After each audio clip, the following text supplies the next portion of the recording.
Next we have leveling. This is huge.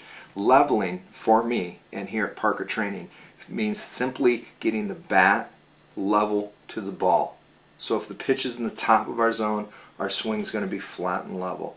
If the pitch is down low at our knees, we've got to drop our bat head and we got to get the bat head level to the ball. This isn't about swinging level per se, but it is swinging level to the ball. It's relative to the ball. So if the pitch is up, our swing is going to be flat and level. If it's down, it's going to drop down and it's going to have more of a golf swing arc. Ted Williams said himself that the great swing is more like a golf swing, and he couldn't be more true.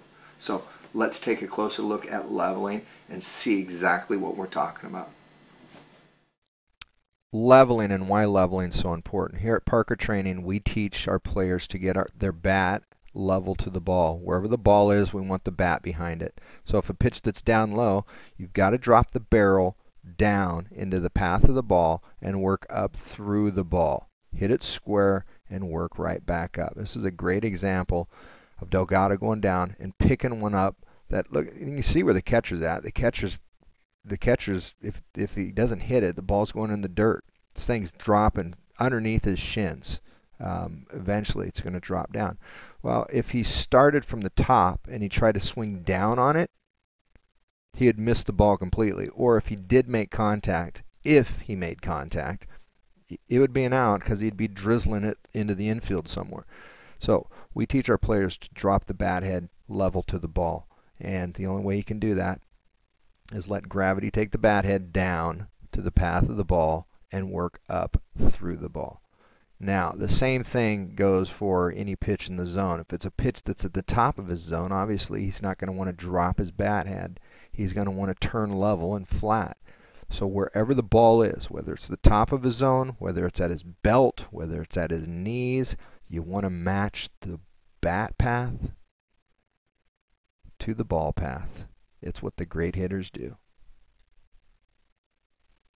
And here's a clip of Bagwell. Again, leveling. He's just matching the plane. It's top of his zone, so his bat's going to be coming level to the ball. And anything left up here, if you can match the plane, the bat plane to the ball plane, you're going to be in business. Now, you can see it right there. He's directly behind the ball. And the only way you're going to be able to get directly behind the ball is as you go into your heel drop, you're pulling with the big muscles. You can see him going to his heel drop. He's turning with his core. His hitter's box is staying intact. See his front elbows working up and around his body. He's getting the bat head directly behind the ball, and he's pushing up through the ball. Now, regardless of how he gets there, he has this little hitch right here where he drops his bat head down, brings his hands down, then he brings it back up, and he gets level. He just turns level, gets the bat head behind the ball. So regardless, if it's at the top of our zone, if it's at our belt, if it's at our knees, we want to teach our players to get behind the ball.